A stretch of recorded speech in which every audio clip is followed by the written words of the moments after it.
Quinta-feira, 29 de dezembro, Bahia Record começa agora. Veja os destaques da edição de hoje. Coordenador do Departamento de Trânsito de Feira de Santana mata 2 servidores e comete suicídio. Aproximadamente 7 disparos e temos a fatalidade das 3 vítimas. A polícia investiga se o crime tem relação com denúncias de fraude de carteiras de motorista e regularização de carros roubados.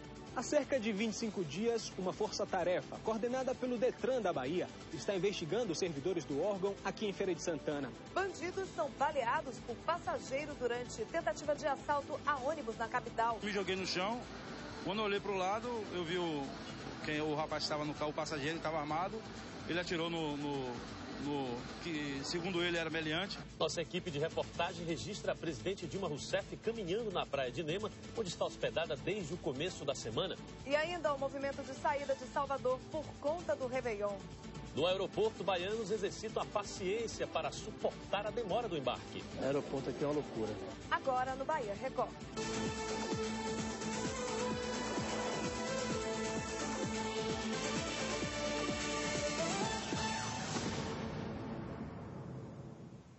Boa noite. Boa noite. 2 bandidos foram baleados hoje em Salvador durante uma tentativa de assalto a um ônibus que fazia a linha Vale dos Lagos Comércio.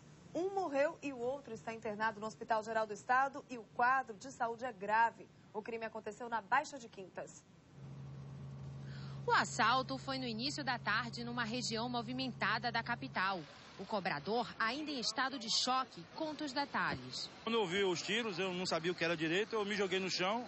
Quando eu olhei para o lado, eu vi o rapaz que estava no carro, o passageiro, estava armado. Ele atirou que segundo ele era meliante, estava armado com a faca. Depois ele veio para o meio do carro, o outro com o passageiro estava aqui no meio, ele efetuou também um disparo. Logo depois de atirar, o passageiro pediu para o motorista seguir em frente. Eu diminui a velocidade, quando chegou a determinado lugar, ele pediu para abrir a porta, ele desceu. Em seguida desceu logo a mulher também, não sabia se estava com ele ou não.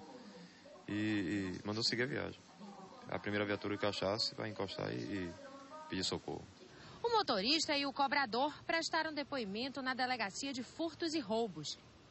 4 homens armados invadiram o estacionamento de uma agência bancária na Avenida 7 de Setembro, centro de Salvador, e roubaram os clientes que saíam do banco. 6 pessoas foram vítimas dos assaltantes, que levaram objetos pessoais, celulares, depois fugiram.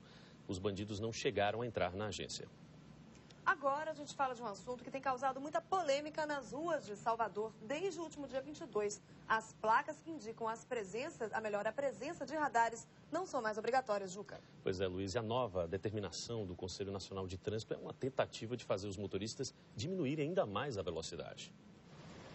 Pisar no freio ao ver uma placa que indica a existência de um radar eletrônico não será mais garantia de se livrar da fiscalização. A resolução, que muda pela 3ª vez no Brasil, voltou a provocar polêmica entre os motoristas de Salvador.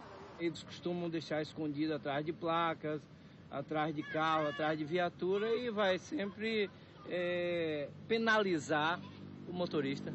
Eu acho que faz parte até da educação que está se dando, né?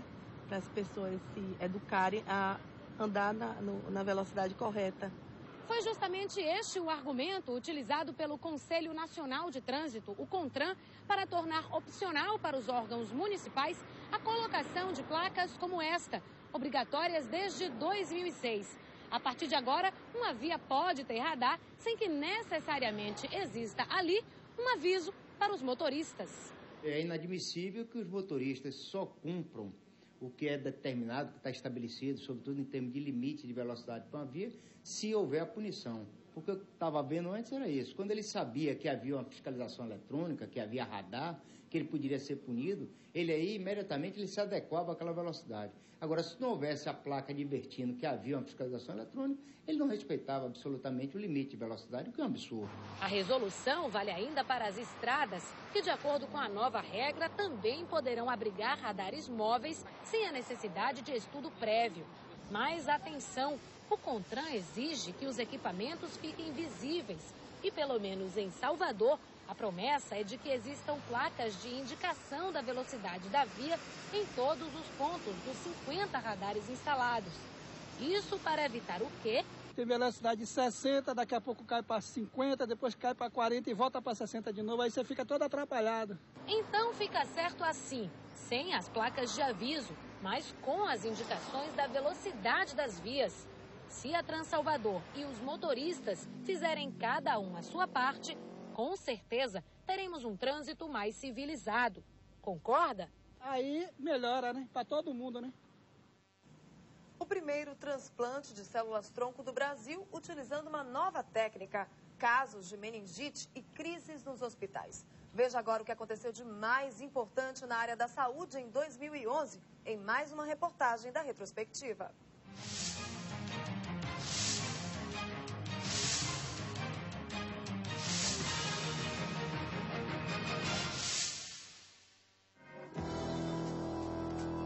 O Hospital Martagão Gesteira, que atende quase 500 crianças por dia, passou por uma grave crise e quase fecha as portas.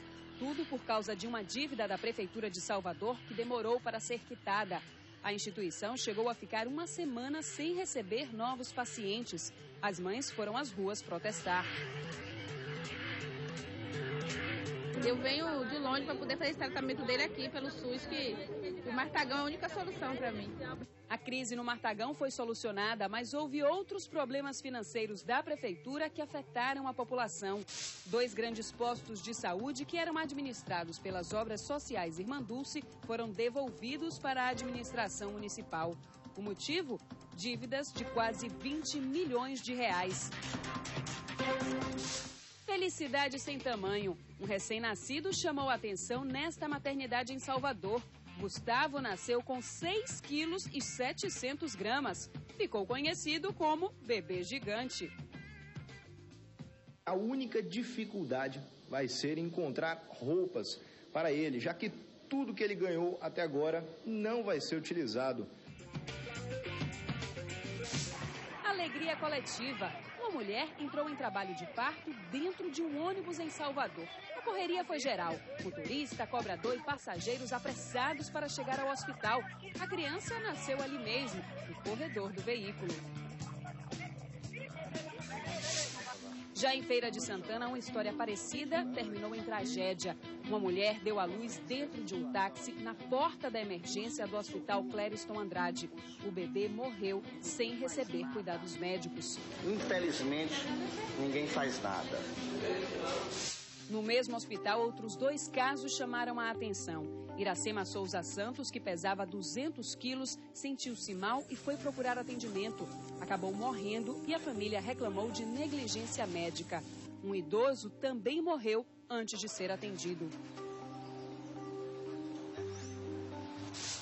O ano também foi marcado pela meningite. Em Porto Sauípe, no litoral norte, os moradores queriam vacina. Uma jovem de 19 anos morreu e a população ficou com medo de que a doença se espalhasse. Dias depois, 3 funcionários do complexo hoteleiro Costa do Sauípe morreram após contrair a doença. Outras 4 pessoas ficaram internadas. Os funcionários trabalhavam em uma festa que reuniu mais de 20 mil pessoas. A Secretaria de Saúde descartou a possibilidade de surto da doença. A melhor cobertura vacinal contra a meningite meningocócica no Brasil está na Bahia, principalmente na nossa capital.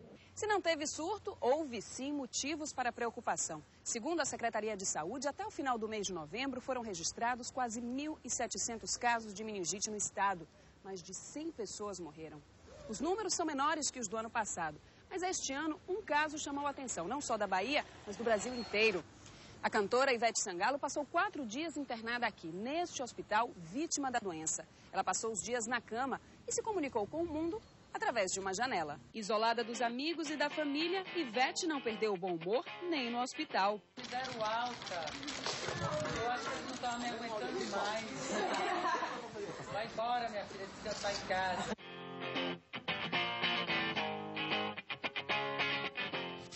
Quem também recebeu alta e deixou a população aliviada foi a matriarca da família Veloso. Aos 104 anos, Dona Canô saiu do Hospital São Rafael depois de uma semana internada.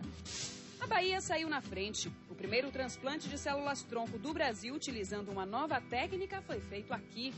Mas a Bahia também ficou para trás. Só no estado, cerca de 30 mil médicos ficaram sem trabalhar, segundo o sindicato da categoria. A manifestação foi nacional por causa do repasse de verbas dos planos de saúde. A adesão foi de 80% no Brasil inteiro.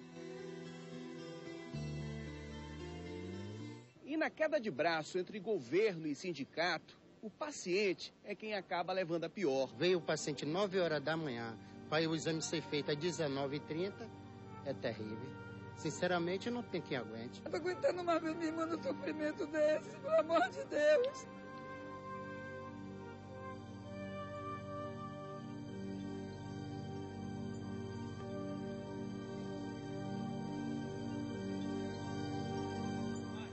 As surpresas e as decepções do futebol baiano, as emoções dos Jogos Pan-Americanos de Guadalajara, os fatos que marcaram o esporte este ano, você vai relembrar amanhã com o repórter Walter Lima.